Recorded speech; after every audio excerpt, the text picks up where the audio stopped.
Ladies and gentlemen, let us all pay respects as the season of the year of our Lord 2022 is over. Or is it? Let's talk about that next.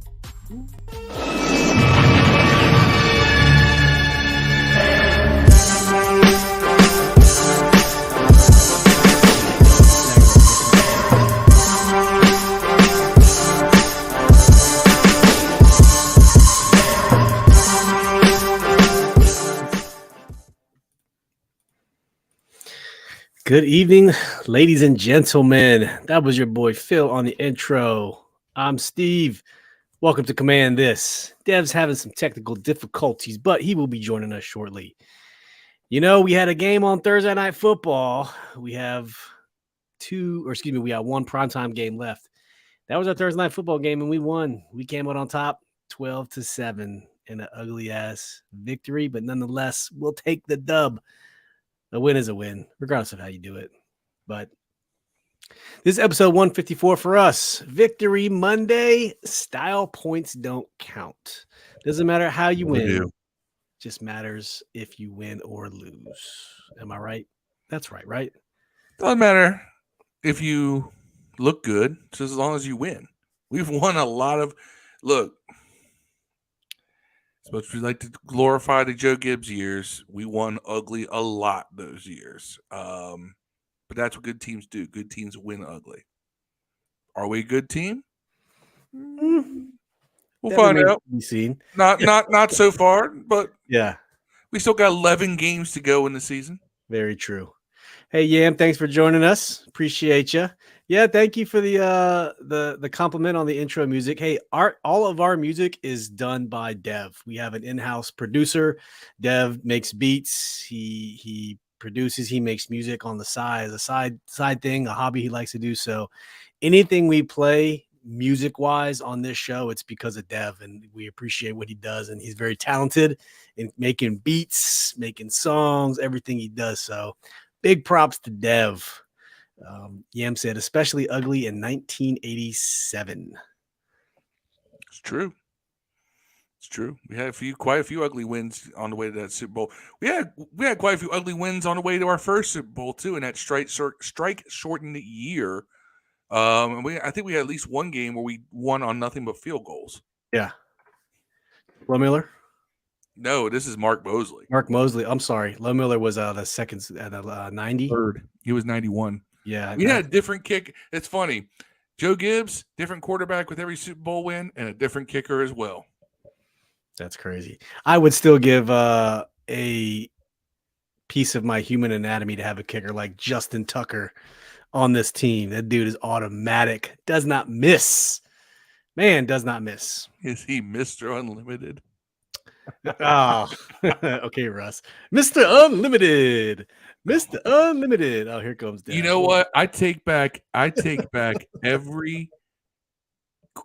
I think that actually everybody who called RG3 a cornball, take it back. RG3 is Doughboy in Boys in the Hood compared to Russell Wilson.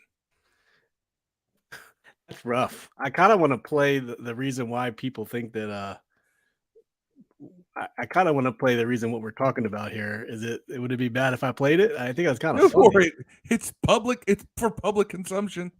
It is? Okay, I'll play it. Give me a hot second here because it is kind of funny if you think about it. All right. I'm going to play it. Yeah, I don't know if you saw this clip yet with old Mr. Russell Wilson, but we're going to play it because it's actually pretty funny.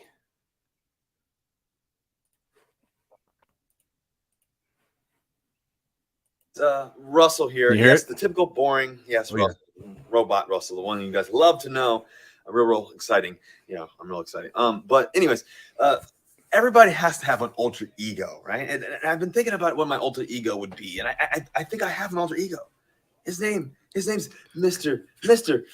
Unlimited. You got to be unlimited. You got to have a thought process of being unlimited. So when people ask you, what you're thinking about or what you want to do in life or where you want to go, you got to be unlimited. Tell them I'm unlimited. You know what I mean? So when they ask you certain questions like, Who brings you motivation, Russell? Mr. Unlimited. Is that Sierra? I think Who's so. your role model, Russell? Unlimited. Who's your go-to person for advice, Russell? Unlimited. Yeah, okay, I'll stop it right there. But it's Mr. Anyways, that was kind of funny. So when you hear us crack a joke about Mr. Unlimited, that's what we're talking about. That's what we're talking about, Mr. Unlimited. That actually might be a I pretty. guess good when you're making $200,000 a year, everything's unlimited. you can kind of get away with those things because he did say it. What did he call himself? Cheesy robot Russell is what he called himself. Robot Russell. Yeah, that's kind of funny that he made fun of himself. that Cornball. way, but yeah. Cornball. All right. Well, without Corn further pop. ado, Oh, wait, I'm sorry. That's Joe Biden. All right, bye. Called him corn pop. Jim says, wasn't it one of the Ravens' years where they won like 4 games only on field goals back when they had that killer D? That was probably the Trent Dilfer year. The one the Super Bowl the first time. Yeah. They Trent- went 3 straight games with no touchdowns. No, Trent- I'm sorry, 5 straight, and he went 2 and 3. They had Dilfer. I think Tony Banks was quarterback earlier in that year. Trent Dilfer, but they also had Matt Jamal Stover Lewis, was right? the kicker. Didn't they have Jamal Lewis as running back? Jamal Lewis is running back. He was their sole source of offense. Over 2,000 yards. Man, Dilfer, their quarterbacks had to throw for maybe 1,500 yards combined. What's funny is that Tony Banks came in here, replaced Jeff George, and looked actually efficient. That's the worst part. We almost made the playoffs with Tony Banks as our quarterback. I like Tony Banks for the hot second he was here. Reminded me of a C plus version of I'm having a brain fart. Number 17. Doug Williams? No. Auburn. Jason Campbell? Jason Campbell. Sorry. I had Jason. I couldn't very Campbell.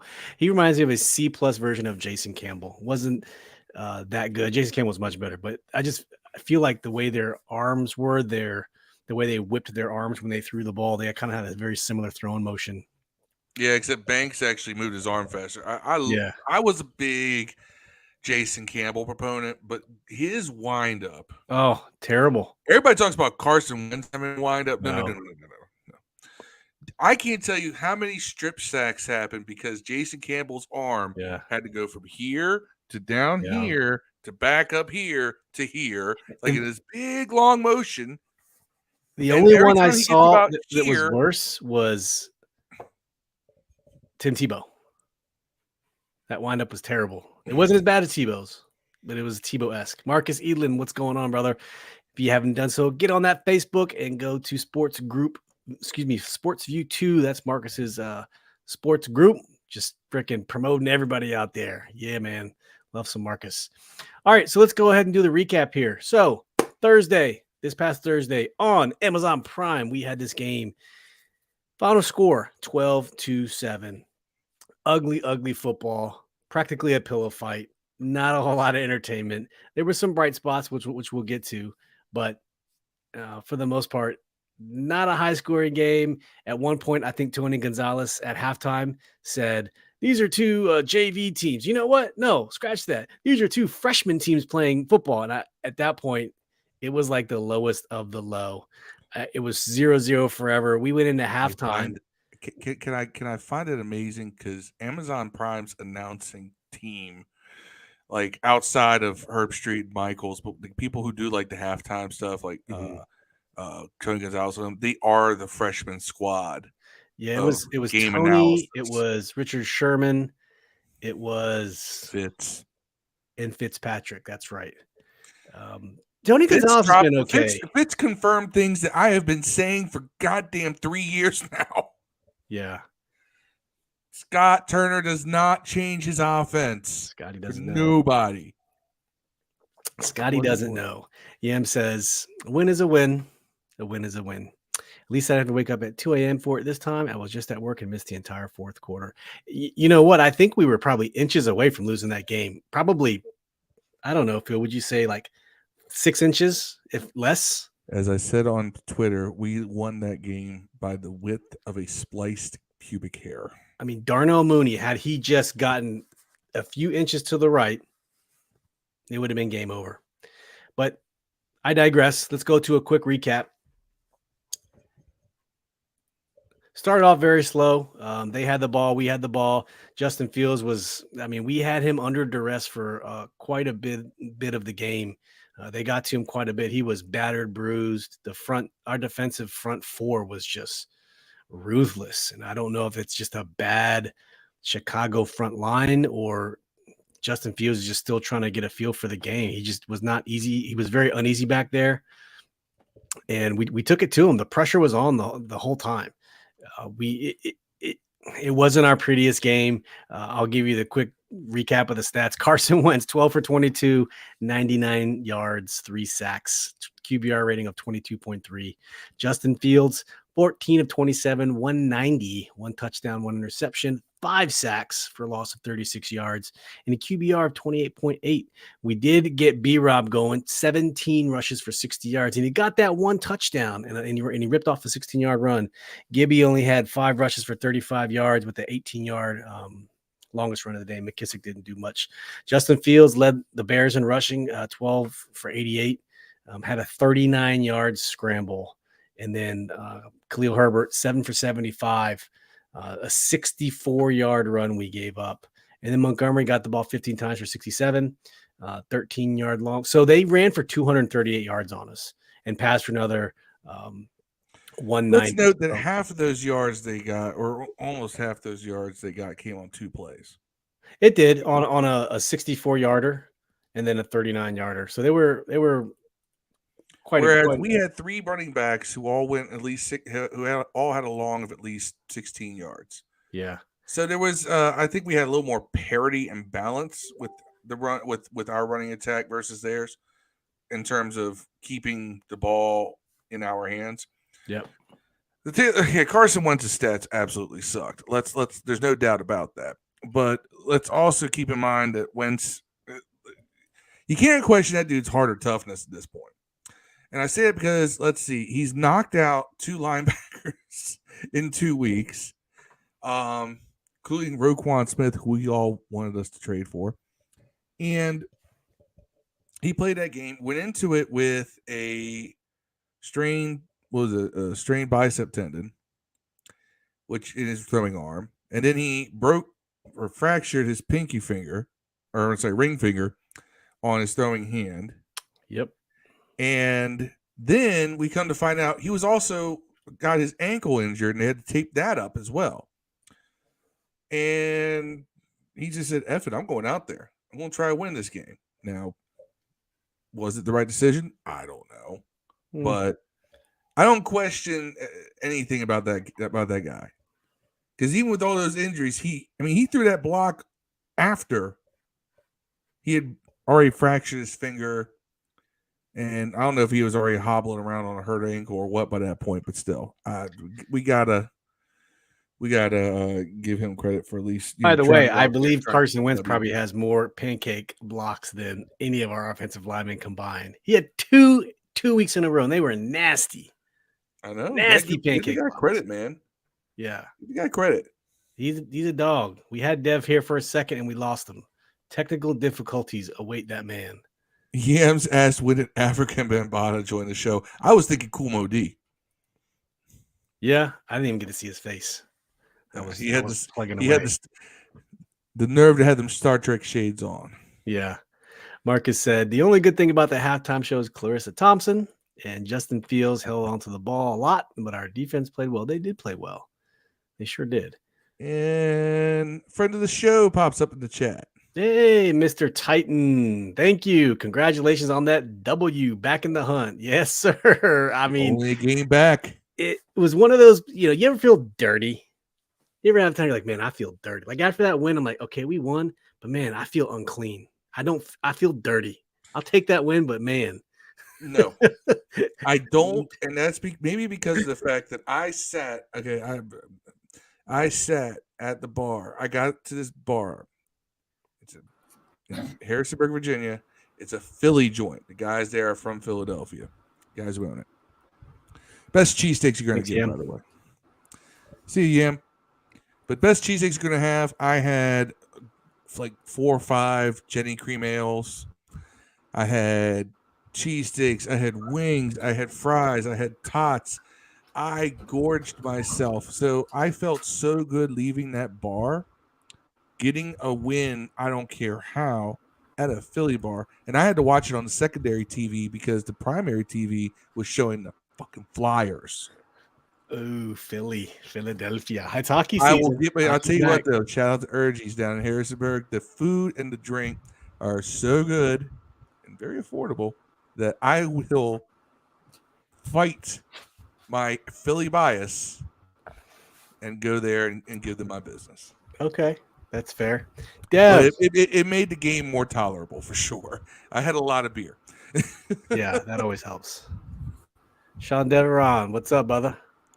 What I miss? Dev Target. Oh, we just going through the recap, man. We know you have a little bit of technical difficulties, but welcome, man. Thanks for joining us. So do. We were Yeah, talking thank about dirty victories. Mr. Titan says every single Titan wins this year. You know, he said that on our show. If you remember, he goes, I don't feel good about the win, but we won. So if you haven't already done so, go back to the enemy intel preview of the Titans game, and you'll see Mr. Titan's information. Go check out his channel, man. He's fantastic dude. Good friend. It's cool, man. Cool dude. He's as cool as Cool Mo Dev down there. Kumo Dev. So Cool. going down to the receiver yards, Terry McLaurin had 3 for 41, had a 17-yarder, 4 targets. Cole Turner, 2 for 23. He had a beautiful catch over the middle. I was jumping for joy. Carson threw a beautiful ball. He only had 2 targets though. That one 18-yarder and then a quick 5-yarder.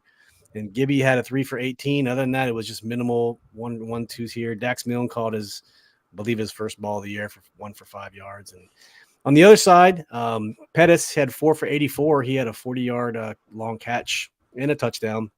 Darnell Mooney, who almost won that game, had 7 receptions for 68 yards. So clearly they doubled our amount of passing, but it was just Cole Just Kmet. bad. Let's talk defense real quick. Oh no, Cole Kmet. 1 catch, 15 yards. It's going to segue to defense. Once again, we don't get beat by a tight end. Yeah, we figured it out. How is that? Why is that? What did we do? I don't know. I think Jamin Davis on the tight end has worked out fairly well, as he's no longer on the wide receiver. Yeah, probably. Just thought. Maybe. Where nobody throws the Titans anymore. I don't know. Travis Kelce would argue with that. Anyway, defense. Let's talk defense. Bend but don't break defines this game. Sure does. We gave up 3 big plays, 2 runs and a pass, Right. and we still only gave up 7 points. It helps. We got 5 sacks on the game. Eddie Obata, was it Effie Obata, Jonathan Allen, Deron Payne, Montez Sweat, and Cam Curl all had sacks. And we also had Jonathan Allen got an interception and a forced fumble on the tally sheet. Curl all had sacks. Yeah, we racked up. We were definitely in the backfield all day when it came to the passing game. That's why I don't think they were able to get anything going. Yep. Other guys who made some notable impact. Cole Holcomb, 7 solo tackles and 12 total. Rashad Wild Goose, Wow, Goose. 7 solo tackles. Now granted, I don't like the idea of a corner getting so many tackles, but that means you're not letting them get behind you. They're in front of you. Yep. So that's always a good sign. John Allen's stat sheet's just filled. You look at this thing, it's just filled. 4 tackles, a sack, an interception, a forced fumble. Any doubt why this dude's our captain? I mean, first after we signed that big deal, I was like, man, I don't know if I see the leadership, the captain, but then after that deal he did in the offseason, the dude, I feel like he was just a changed man on the field with his leadership, It was just, if we saw it, it just wasn't clearly evident on the field. But man, now, Right, I feel the same no way. question, unquestioned. There is no question whatsoever. It's amazing. Love it. Love me some John Allen. So let's go into Overreaction Monday. Dev, let's start with you, man. What is your overreaction on Monday, given the 12-7 victory that we barely eked out and lost by a game of inches? I think my Lost overreaction our would be starting that. Yeah, that's a whole nother thing. But I think our overreaction is that we got lucky when maybe honestly we stopped them on 3 goal line defensive plays inside the 5, bro. Like that's Yeah. lost. We stopped them on 3 goal line possessions inside, basically inside the 10, 3 of them. Yep. They didn't score anything on 3 of them. I feel like I'm- Scott Turner did their play calling on those plays we stuffed up. Man, dude. Well, the one bomb that was missed to Samuels would have made Winston's numbers look a lot better, and that second pass deep that he dropped would have made it Yeah, look man. good. So there were two bona fide 2. drops. He did get a little pass rush, looked like it was coming through early. Second half, we kind of stuck to the run a little more. So, but I do. I think the overreaction is that our defense played bad, or that we played bad. I think our defense played really well. Our offense could have used those extra catches. I think we could have been a little more dedicated to the run, and Ron agreed with that as well. So Yeah. I'm hoping with I guess it looks like it's going to be Heineke for the next 4 to 6 weeks, barring the injury. That's what it looks like. So hopefully, everybody get to see what they wanted to see. Yeah. Everybody got to see what they wanted to see. They're basically going to be playing around the same amount of time too. 6 weeks. Don't say everybody. That's Everybody gonna not get what I see. wanted to Yeah, see. you're going to get to see what you want to see too. You're going to get to see everybody shut up if he plays bad. And if he plays good, Okay. you're going to hear it. You're going to hear Phil. Let's dispel this line of thinking right now. All If right. Heineke does well, what are you going to say? I said this, and I put this on Twitter. I am not rooting for Taylor Heineke to fail.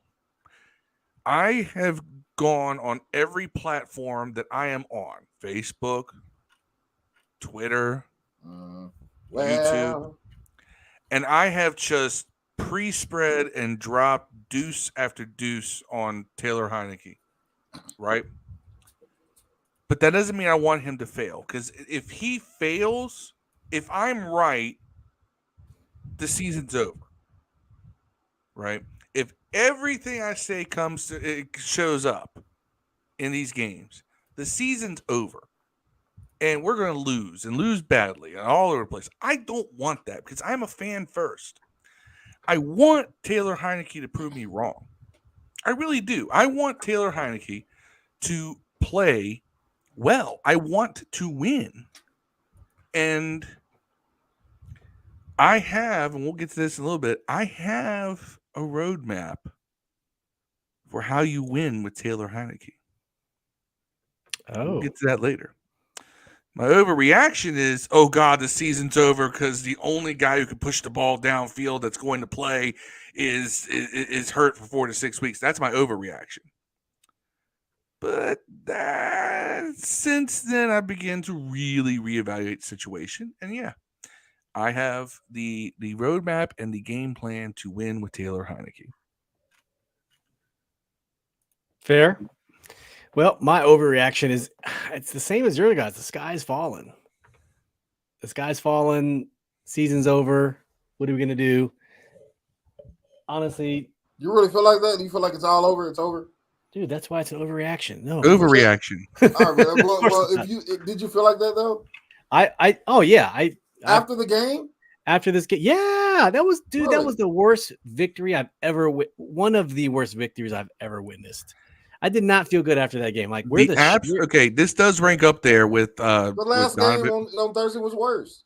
No, can I tell you something? This ranks up there with y'all remember week 1 of 2010 or 2009 with Donovan McNabb. Was it 2009? No, 2010.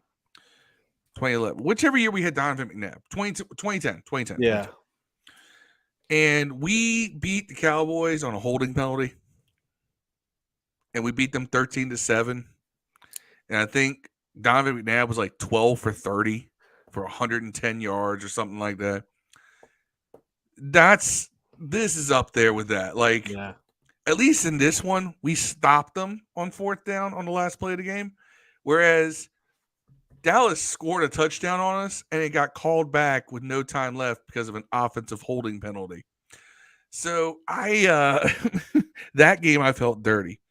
This one, at least we won on our own merits. So I don't feel as dirty. That's true. I can't argue with that. I still that my overreaction is the sky's fallen, season's over. Because I don't know what to say. Now that Carson's out, it's gonna be insanely bad. We're not gonna know what to do. Overreaction, just part of the bit. I really don't have anything else for as far as overreaction. Mr. Titan says, "You guys buying on the Giants?" I still don't know about them. You know what? I watched that game this weekend. I think they're a decent Find team. ways to win. No, man, we find ways to win. The sky's falling. They find ways to win. It ain't. Dude, they found ways to win all but one game this year. Yeah, 5-1 versus 2-4. They're not a great team. And the key is, we're gonna beat the Giants this year, bro. This is a preview for my How to Win with Taylor Heineke. They've taken the game out of Daniel Jones's hands. Yeah, because Saquon Barkley's back. That's right. Marcus says his overreaction. Scott Turner has no feel in calling plays during the game. Gibson should have more touches.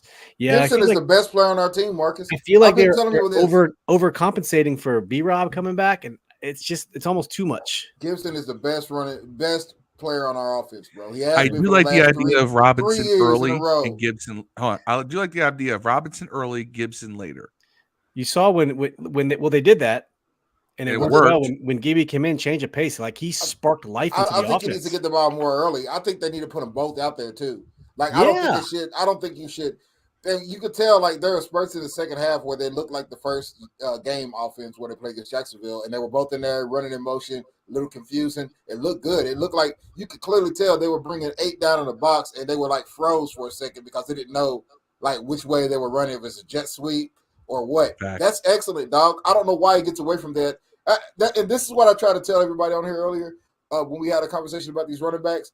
What role is McKissick going to play, dog? Dude, I was about to say the same. Because one of him or McKissick can't get the ball. Like you can find a reason to get Robinson the ball, but someone's not going to get the ball, man. And that's why I wondered, like, why would you pay McKissick all this money to not touch the ball? But what was behold to me, it was Gibson who wasn't getting the ball. Like, Don't worry. It's weird, man. Like, I just seen so much. Gibson is a lot better running back. It seemed like they were running Gibson up the middle and Robinson to the outside, which was weird. Like, that's how I felt when I watched the game. It's like Gibson's running inside, Robinson. Then they started getting those stretch plays where Gibson is gold, man. If you can get stretches out of Gibson, he's gold. Can I tell you this? McKissick's value is about to go up big time with this team. He is about to touch that ball a lot. At the cost of who, though? Like, who's not going to touch it a lot because McKissick is? It's not going to be Robinson. I'm telling y'all it's not going to be him. I didn't say that we were going to be running him. I agree with that, man. I would believe that I'll put all 3 of them out there, especially if Dotson's not playing. I'll put them both all 3 out there a lot. Let's remember that J.D. McKissick is still one of the best slot receivers out there. True. I think that Taylor Heineke loves him some J.D. McKissick. He loves anybody you can dump the ball. That was his safety valve all last season. Yes. He loves anybody you can dump the ball off to because he is if Kirk was captain check down, then Heineke is corporal dump off, right? So Mr. Titan, check this out. He said, if y'all think the season is over, might as well bring in replacement players. The Washington Sentinels are ready to go with Shane Falco as quarterback. When this is over, I'm going to tweet you a couple photos because I made some in the offseason when we didn't know who our quarterback was before Carson showed up. I think I did a backdrop of Shane Falco in FedEx Field, like, I'm ready to go, coach. Who's it going to be? Who's it going to be?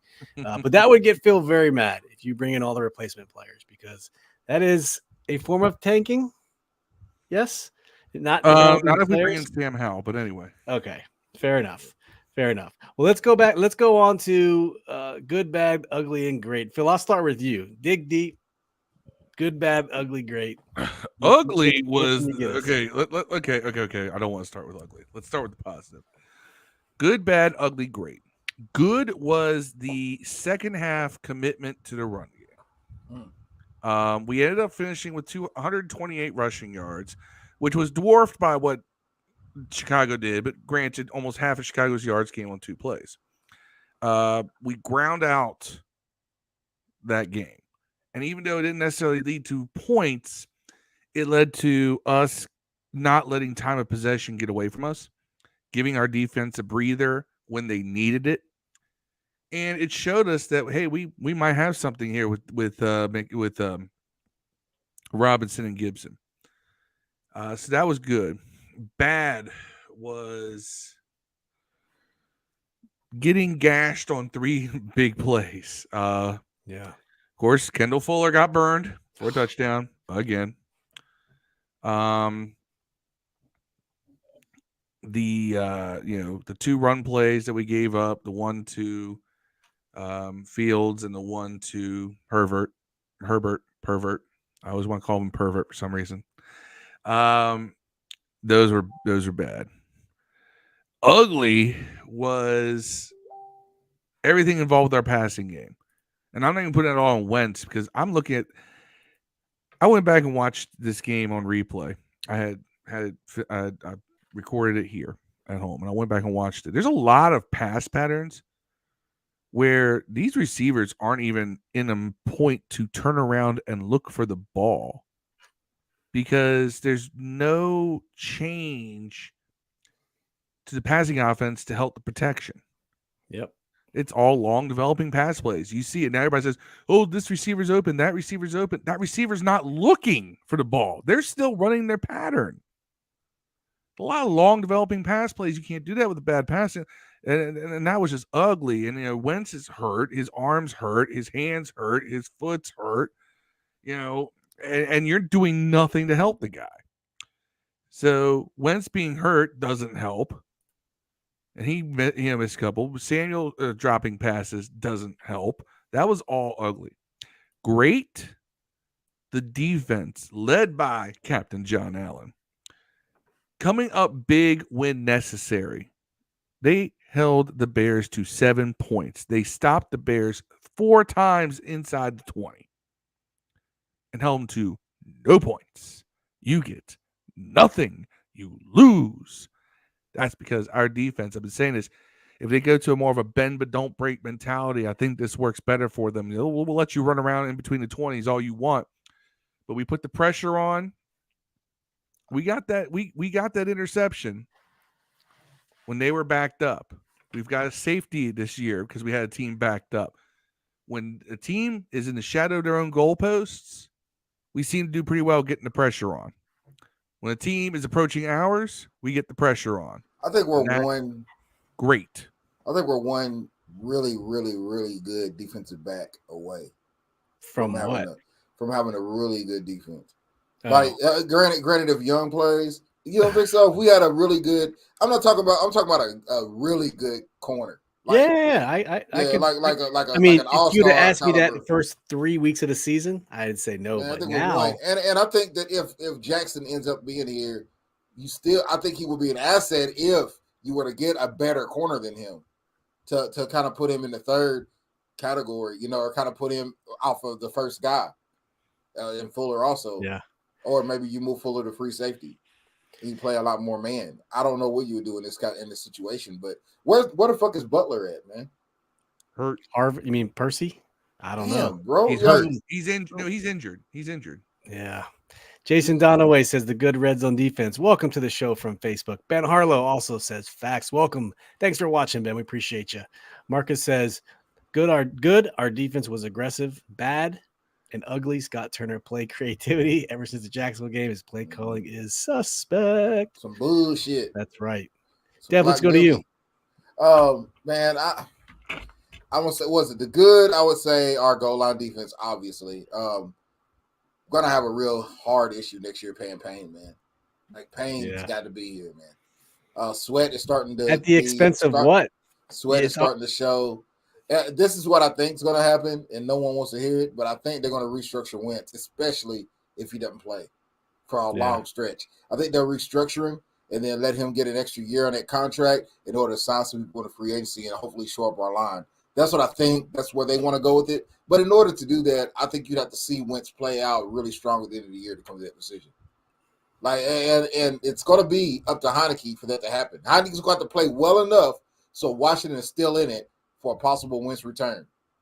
And if he plays well enough, all that's going to really do is spark a quarterback controversy. So it's like a double-edged sword. If he plays real bad, it's good because then we'll know. But if he plays good, if he plays like the streak Heineke, it's going to make everybody be like, oh, my God, keep him in. It's almost the Dallas thing except with us. Yeah. It's going to be, do we keep Cooper Rush in even though his numbers aren't really that great, but he's winning? Like, what if that happens? We're at a part in our schedule where it's not unlikely we can't win. There's not any games we can't win coming up. There's games that we shouldn't win or we probably won't win. But it's not any games that we absolutely, there's no way. There's no Buffalo Bills on the schedule. You know what I'm saying? Nope. You know, so I'm seeing, I'm telling y'all, I don't know if it's going to start with Green Bay or not because that man across the field in Green Bay is a bad man, dude. But if after Green Bay, I can see us running out 4 or 5, man, with no problem. I can see it happening. It's happened every year. It's happened every year since he's been here. This exact same thing. They're going to reel off about 5 or 6 games. Chase is coming back, bro. I think we're getting Wes Schweitzer back. Cosme will be back. The line will be up better than it was. Probably still not that great, but it'll be better than it was. I can see it happening, man. I can see a streak happening. But make a long story short, the good, the defensive team, the bad, the drops by Samuels, and the awful is the play calling by Scott. What's his name? Scott Turner. Oh my Turner. God, bro, dude. We'll hit up more on some bad here in a second. Okay. And the Glock Dookie Award, which I know all of you are waiting to hear, the second annual Glock Dookie Award winner is none other than Jay Gruden, man, for the shit he said about Pierre Garçon, bro. Look, L1C4 for life. Jay Gruden's always a personal hero to me, being a Louisville guy. He was one of the best quarterbacks in our team history, bro. He's great. I love him there. I would like him to come back and coach Louisville, not Washington ever, but Louisville, yes. Gets the Glock Dookie Award, man, for the outrageous shit that he said, man. And by the way, if I were Curtis Samuels, I would thank Jay Gruden because he almost won the award for those drops. If we had lost the game, he would have definitely won the award. Yeah. Because he had a for sure touchdown. But Jay Gruden, you get today's Glock Dookie Award. Bang, bang, bang, bang, bang, bang, bang, bang. So let's explain to people why we're giving Jay Gruden the Glock Dookie Award, because I don't think everybody's caught this. Jay Gruden came out and said, Pierre Garçon, talk about how tough Pierre was. Talk about how he was just vicious, practiced hard, played hard. Said he would never run a fade, refused to run fades, didn't believe in them. Yet, on this very podcast... Play the clip! Do you have the clip, Steve? Yeah, give me a second. This very podcast, we have a clip of Pierre Garçon asking to run a fade pattern. On this show, by the way. Saying that he asked to run fade patterns and then they weren't called. Best socks in the business, Pierre Garçon. Yes. Speed A compression. If you haven't got yourself a pair, get yourself a pair. No lies. They are fantastic. But I'm trying to get this to get out there because I keep telling y'all that Jay Gruden is a buffoon and Jay Gruden's a liar and a drunk and all these other things. And people don't want to believe me because right now we're struggling. Man, you got to put some respect on everybody Jay Gruden, everybody wants to revise history that Jay Gruden was actually this great coach and he just never got the players he wanted. Jay Gruden was Scott Turner. He never changed his system to fit the players that he had either. But Jay Gruden's also a liar and a philanderer and a drunk and a buffoon, and we've got some evidence behind this. Just call this man a philanderer, bro. Yes, he is a womanizer. How you know that? Ask Capri Bibbs. This is all legend. This is a legend. Capri Bibbs was a good third down back for this team. Really good, actually. And he got cut because he was messing around with Jay's side chick. And they cut him, put in Byron Marshall, who cannot pass block. We don't know if that's true. What happened next was Alex Smith gets his leg broken, Theismann style. Phil, do not have Dan get his investigators on us, dog. I don't know if that's true. I don't want to do with that. Capri Bibbs said it. All right, you guys ready for the Pierre cut? Yes. Pierre cut. All right, here we go. I had to dig back into the files to get it, but I found Dig it in the crates. Here we go. As a defender, another defender too. So I'm like, Coach, that's not like and I'm like, Kurt, so fade instead of the backtrap, just change the mindset of it. It was a lot of miscommunication. I'm like Kurt, back to that. so fade instead of the backtrap, just change the mindset of it. It was a lot of miscommunication. I'm like, and then Kirk was a young quarterback. Yeah. Which is saying one thing, I'm saying one thing, players, at the end of the day, players, we talk. All right, we won't go any further. Anyways, he said he told Coach and Kirk to run a fade. So don't tell me he never wanted to run a fade when in the middle of a game, he's saying run a fade. Maybe Jay was being sarcastic, like how he could have. He's a funny guy. Maybe I don't think Jay can it remember was a anything. sarcastic. He said too many nights at Bar Louie, man. It's I just caught ruined the his clip, career. man, and you know how the media around there be just playing part of the clip they want you to hear, kind of like how he said how But Ron our Rivera said quarterback, but Our we all media didn't hear the rest of it. loves Jay Gruden right now. They love him. I like They Jay got him Gruden. Y'all all the tripping? time. I like Jay He's Gruden. he's entertaining on the radio. I'm not gonna lie. I hate him as a coach, but he's entertaining to listen to on the radio. I want to come to Louisville. Come home to Louisville, man. Ben Harlow says, "Yeah, man, been a while. I've been in the shadows waiting for a great week. I don't know if this is a great week, but we are glad to have you back on the show." You're in relation to Jack Harlow, also from Jack Louisville. Harlow, Come home. SUVs, black on black. Louisville's finest, Jack Harlow. I don't know one fucking song that dude sings, by the way. Not one. Marcus said, if they release Wentz, Jackson Fuller will have $40 million of cap space. Ben has a question about our division. Are the Eagles that good, or is your schedule that easy? So you know what? Emmanuel Acho broke it down on some film footage I saw. I think it was on ESPN or his Twitter. He really just broke it down. And it kind of goes what Phil says. Like, they're not putting the game on Hurts's arm. Yeah. They're running off of the run, the RPO. He can tuck, he can keep, he can pass. Right. And it almost, I hate to say it goes back to our 2012 offense from Kyle Shanahan was running. It works. You can call it a gimmick, whatever you want. No one can stop it. No, you can't stop it if the guy is smart enough to realize that it's going to work. Like once the quarterback gives up the fact that he don't want to do it no more, like RG3 did, then it comes to the point where it doesn't work. But if you've got a guy that buys into it, man, it's going to work every time. Wentz basically ran that same shit in Philly. When he basically went undefeated before he got hurt. Believe that the modern template for the modern NFL offense was created in Washington under Norv Turner? No. The modern? Oh, you mean in 2012? You mean? Yes. Yeah, we were the first ones to do it. Who the hell was running RPOs like that all the time? Titans was doing it with Young all the time. No, not go back and watch. Go back and watch Young get Vince Young get Tennessee, man. Robert Griffin and then Colin Kaepernick did it shortly after. Kaepernick lighted a pistol. He was like one of the. And then after that, it was just game on. You're right. It revolutionized everything. Marcus says, I want Clint Hurt coaching Louisville. And Tony said, good. Larson at center. Nice. Larson at center was good. Man, he had a bad. Didn't he have a bad snap? Am I tripping? He can snap the ball. I know. That's an improvement. And then Ben says, why don't they let Sam Howell do that then?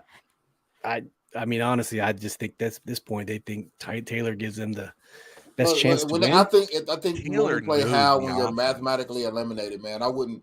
Yeah. Because what if we win like 4 or 5 straight? The question is going to be, do you bring Wentz back? That's going to be the question. And if we lose 4 or 5 more, then it's going to be Hal. So can I tell you how you win with Taylor Heineke? Shorten the game. From Taylor Heineke's biggest detractor, I'll tell you how you can win with Taylor Heineke. And I'm playing this completely straight. All right, I'm not gonna be. Well, okay, I'll mostly be playing it straight. I'm gonna get my little shots in because that's what I do. But Phil hates I went back and I've been kind of looking at some stuff over the weekend when I had some time. First of all, Dev pointed out that we should be. He wants to see more Robinson and Gibson in the backfield together. We ran that a lot of 2-back sets with RG3 in 2012. Actually, there was a lot of. Now it was Alfred Morris and Darrell Young. You can kind of run similar deals with the 2-backs there, run a lot of RPO. You've got to take advantage of the fact that Heineke does have legs, and that our offensive run blocking isn't horrible. Their pass blocking is horrible. So you have to really start taking advantage of the RPO, but you can't just fake it all the time or hand it off to running backs. Heineke has to run, and he's going to have to take some hits. All right? If he's got the moxie that we keep hearing that he has, well, then let's put it to the test. What y'all going to do when he take out running for 30 yards? I'm going to start calling him Vanilla Jackson. I'm calling him White Lightning. But anyway, nonetheless, you need a basic game plan off of that. There needs to be a lot of moving pocket too, all right?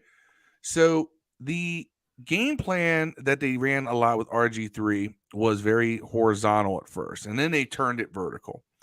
All right. Same thing with the Jacksonville game beginning this season. We had a very horizontal passing game that turned vertical. All right. Now, vertical with Taylor Heineke is a much different definition. All right. If you still think that Taylor Heineke has a professional arm, I can't do anything for you. You are that delusional. But can you get down the field enough? Sure. Spread that offense. Work on getting yak. All right. Scheme guys open. Quick shots. Let Taylor get the ball out of his hands quickly. So this offensive line isn't having to hold up pass blocks. Roll Heineke out. Naked bootleg. Rollouts with the defender in front of him. Something, right? Get these guys moving around. Create movement that the defense has to react to, and you take advantage of whatever whatever comes open with that. Have 1 or 2 reads. You're going to have to change your scheming a little bit because we do run Air Coryell. The first look on Air Coryell is deep first. You can't do that with Taylor Heineke. You have to go to more of a West Coast style, which is your first read is actually short. West Coast offense goes short, medium, long, right? Whereas whereas an Air Coryell is deep, short, middle, right? You can't do that with this offense because Taylor Heineke's not a downfield passer. So we need, him. We need to be going sideline, spread out the defense. What was Heineke's yards per completion last year, Steve? You know that? With or without yak, because it changes big time. Everybody changes air passing yards. If you look at air passing yards versus yak, there's a huge difference between him and Carson Wentz. Now, the other thing I'll say too is that 6.9 was average last year. What was it? 6.9 yards per attempt. Anything under 7 is trash. But Heineke, you have to move him around a lot. You have to create the mismatches. You have to create the movement that catches the defense off guard, right? That Jacksonville game plan is a good template. What we did in 2012 with Griffin is a good template to go to. Go horizontal, lots of bubble screens and everything else. All right, this is the stuff that Terry McLaurin can feed off of, and so can Curtis Samuel. Right? They do well with that horizontal offense. Now, here's the thing. It's not going to be sexy. You're not going to see what you've seen when Wentz is on. Those deep bombs. De'Ami Brown's value goes down tremendously with Heineke in the game. But J.D. McKissick's goes up. Cole Turner's goes up. Anybody at tight end, is going to see an increase in their value. Anybody who can be that safety valve, their value goes up. And I would change the offense to do that. And everything has to be rhythm based. All right. When Heineke's on, it's because there's a rhythm going on. Now, everybody wants to talk about him being off script, but that's when he makes one play out of 1,000. When Heineke's most consistent is when the offense is running in a rhythm, and it's very boom, boom, boom, boom, boom. It carries on like that. We saw that against Tampa Bay. We saw that in a couple other games where if they can get him into a rhythm, he can actually be effective. Best way to get a rhythm going, short passing game. That's the one thing he can do. You keep that passing game around 5 to 15 yards and, just scheme guys open. And you'll break a couple just off a yak, all right? And I think that this is the way you have to move forward. It's going to be a very different looking offense. What sucks is that if they do this and they're successful, people are going to think that Taylor Heineke is the reason why we're winning. And it's really because we will have changed our offensive philosophy. The other thing is that you have to take the game out of his hands, all right? A rhythm offense puts the game in the hands of your playmakers. Short passes puts the ball in the hands of receivers to make plays. Running the ball puts the ball in the hands of your running backs to win the games and make plays. So you got to take the game out of Heineke's hands, which means getting the ball out of his hands as quickly as possible. Run it, quick passing. Boom. There you go. Fair. My good, bad, ugly. I would say the defensive front was good. It was awesome. Sorry, I just ran right over all your good. What's bad, by the way, ugly. did I miss what when they say anything about Chase Young? No, he's eligible. No updates. They're targeting a possible comeback against Green Bay. Oh, conspiracy theory. It was all set up for Taylor from the beginning of the season. I'm just kidding. So my good is, you know what? I'll skip straight to great. My good, I'll say B-Rob scored his first touchdown of the season. Bad, the zero blitz. If you remember the play, Chicago ran a zero blitz where they had everyone on the line. There are 2 receivers out on the edge of the line and 2 more on the sidelines. I don't know why Carson didn't audible out of it. He just ran the pass, didn't hot route a guy, didn't change one of the receivers' routes to do a quick slant because there was nobody on the receiver to his right. Nobody. And he snapped the ball and he was sacked within maybe a second and a half.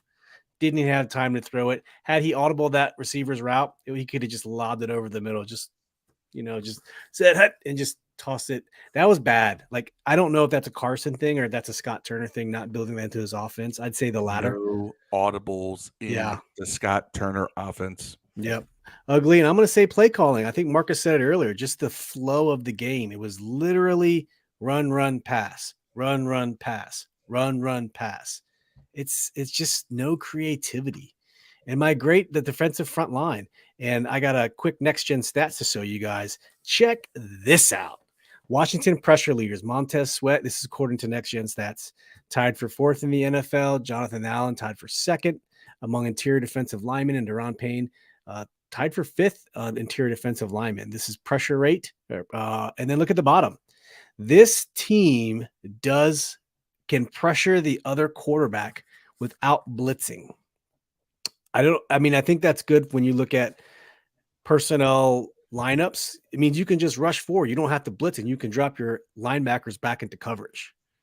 JDR has been dying for this to happen for 3 years now. And this is without Chase Young. It's because Efe Obada is also playing well, and same with Casey Toohill. They're also next gen stats. Their pressure rates were top 5 in the NFL. I want to say 2nd, right behind Nick Bosa for Efe Obada, and Casey Toohill was 5th according to the percentage of plays in the game and winning your pass rush. So I had to flash that. It was just a cool stat. We don't blitz, but we're getting hella pressure. It's pretty dope. And look at it this way, too. All right. Now, everybody wants to talk about the fact that teams have just been teeing off on our offensive line, 23 sacks allowed. Our defense has managed to get 19. Yeah. Which it tells you something that they're almost keeping pace with the opposing teams. And we're playing good offensive lines. I know. We're not playing, banged up our offensive line. Yep. Let's get to some of these comments. Tony. Boy, Tony Shiver says, hey, we are going to see how at some point it's inevitable Taylor Heineke will get hurt, as he often does. I agree. I wholeheartedly agree that's going to happen. I do too. Some I point. think it is too. So for those of us who want to see Sam Howell, it's coming. I don't want to wish hurt on any player, but it's definitely coming if they put Wentz probably gonna go on IR, which means he got set out a minimum of 4 weeks. I have to really, really put out an apology. I may have wished a Theismann-like injury on Taylor Heineke. Oh, Phil. After the Bears game. I've been drinking. I did say something to the effect of, I'd rather fill the Grand Canyon with rusty fishing knives, Hanzo Hattori sword blades, and use heroin needles and drag my testicles through the entire trench before seeing Taylor Heineke play. Okay, well, that obviously my nuts are going to be in pain because we're going to be seeing Taylor Heineke play. But yeah, that was bad form on my part. Yeah. So if anybody who saw me say that on socials, I do apologize. You can delete it. Twitter lets you delete. They need an edit function, but it never happened. Marcus says, I agree with you, Phil. You can have Robinson, Gibson, McKissick, and Sammy as a 2-back set. And you know what? With the absence of Jahan Dotson, I don't know why we didn't see more 2-back sets. Why? I mean, it's a perfect opportunity. We didn't see it. Did not see it. Ben says, so Heineke is between horizontal and almost vertical. And Heineke has receivers this year. Back to your point earlier, these receivers had to get open out of their routes earlier. I would like to see, I know it's out there, separation rates of our receivers, because I don't think it's that good. It's horrible. Yeah. And I don't know if that's a byproduct of the players, of the scheme. I feel like every other team's receivers just get open off the line so well. Can I also add this? And this is something that a lot of people think that our relative a lot of people think that our offensive line played well last year because of Heineke. And Harlow just put up 30th. Maybe he's on my. I think he was talking about sacks. Okay. Our pass protection win rate, which means that individual linemen winning their blocking assignment, is 30th in the league right now. Last year, with Taylor Heineke playing 16 and a half games, 9th. That has nothing to do with Taylor Heineke being mobile. It has to do with our pass blockers stifling the pass rush from the other team, right? So this idea that, Heineke's mobile, that's why the offensive line looked better last year. That's not the case. It does not bear out when you look at statistical analysis of pass protection win rate. So that's why I'm advocating for a change in our offensive philosophy, even from last season. We have to do things to mask how this offensive line is playing until they play better. Until they're winning more of their pass protection assignments, you've got to change the offense. And Fitzpatrick said it, and we all been screaming about this. It doesn't feel like Scott Turner changes his offense to fit his players. It's very Jay Gruden-esque. It's like, no, I'm going to jam this square peg into a round hole. All right. It's just like, and just trying to hammer away with it. You can't do it. So Scott, you got extra days. We know you love Taylor. Apparently you do. Do something. Change it up. Make this work. You had some extra days to figure this out. And if I can sit here, me, the guy who didn't make it past high school, and I played offensive line, can figure this out, so can you. All right. I shared the wrong one. I have PFF, pass blocking grades for our team. And surprisingly, they're not that bad. Let's see here. Washington offensive grades. All right, here we go.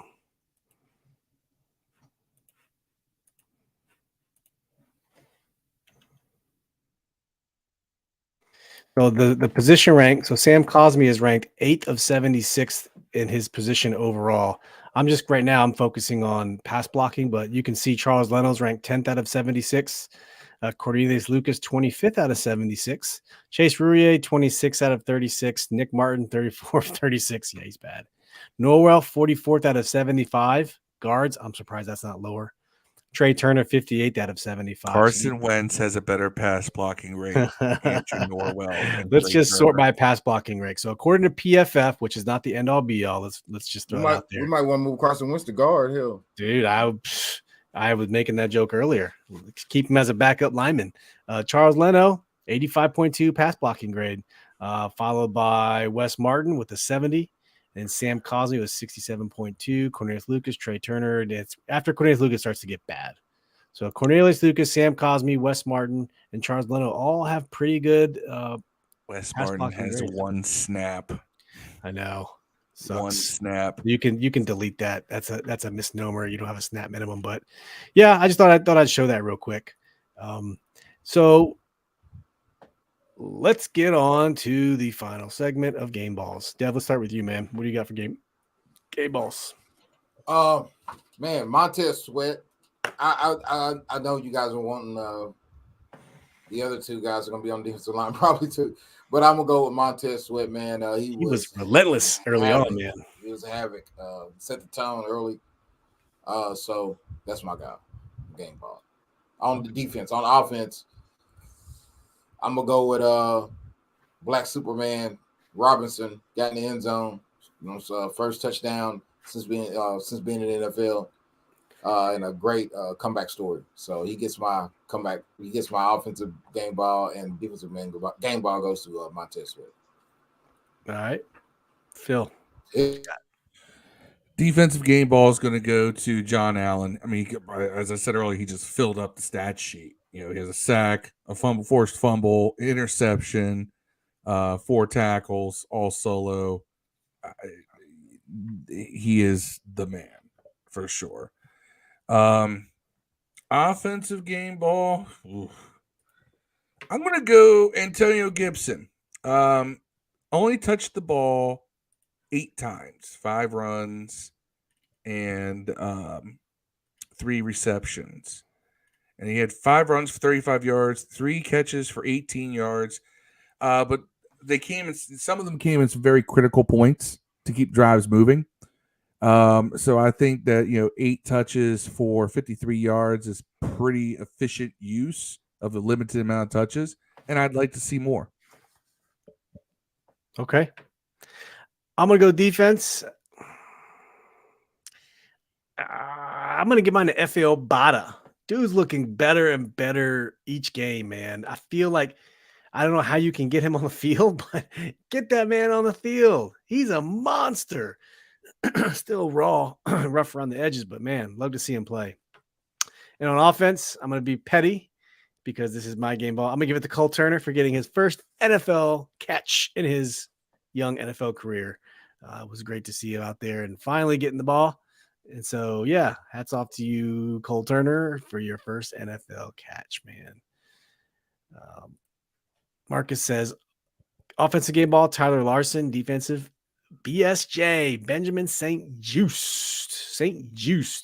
Ben, thank you for tuning in, man. We appreciate you. And you have yourself a wonderful evening, man. We'll catch you Thursday. We'll preview the Packers game, man. We'll see how that goes. Please join us Thursday. If you haven't already put that on your schedule, we'll be doing our live stream back to normal schedule, 8:30 p.m. Thursday evening. And Thursday. Yeah, while we're at it, man, we might as well just start winding it down, giving our shout outs. And I will lead off. Let's give a shout out to everyone who joined in today. Yeah, I'm kicking it off early. Marcus, Tony Shivers, Jason Donaway, Mr. Titan, who popped in for a hot second there. We appreciate you tuning in, man. I know this is off schedule. We were an hour late. This is late in the evening for everybody, but thank you for tuning in. It was an ugly win, but Benji Harlow. who's next? Shout outs. Jay Gruden. Glock Dookie. Shout out to Jay Gruden for getting the Glock Dookie Award. Bang, bang, bang, bang, bang. Bang, bang, bang. Phil, what you got? Shout out to Taylor Heineke, man. Please prove me wrong. Please. I beg you. Please, I want to please. win this season. Me too. Yeah. Marcus, later, bro. We appreciate you, man. You faithful, man. We always love seeing you around.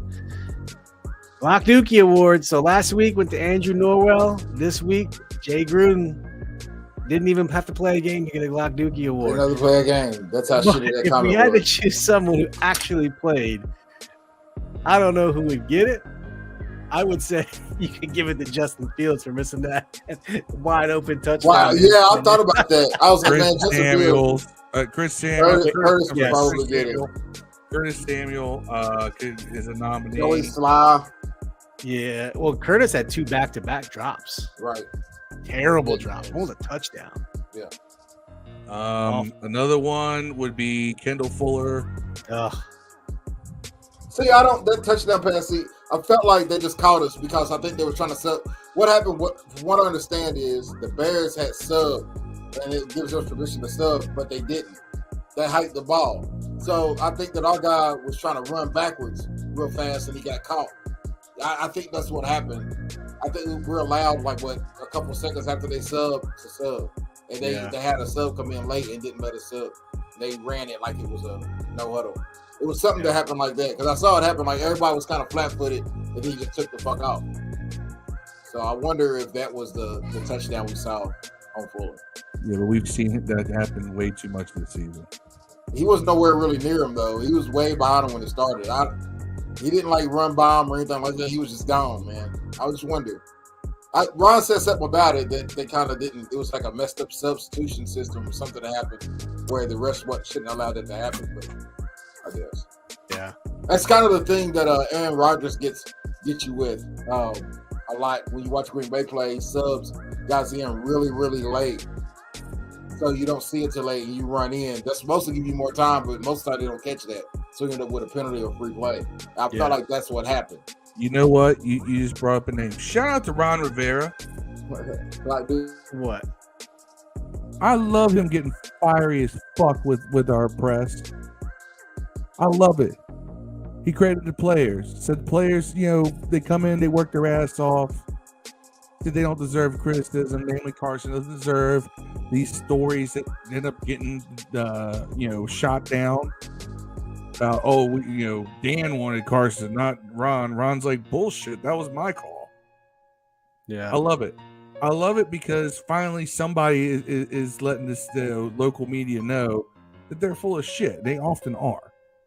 So I shout out to Ron Rivera showing everybody wants some fire out of Ron. You're getting it. Yeah, that was the most emotion we've seen in a long time from him. It's pretty nice. Shout out to Big Kirko, a.k.a. Kirk Cousins. Big Kirko.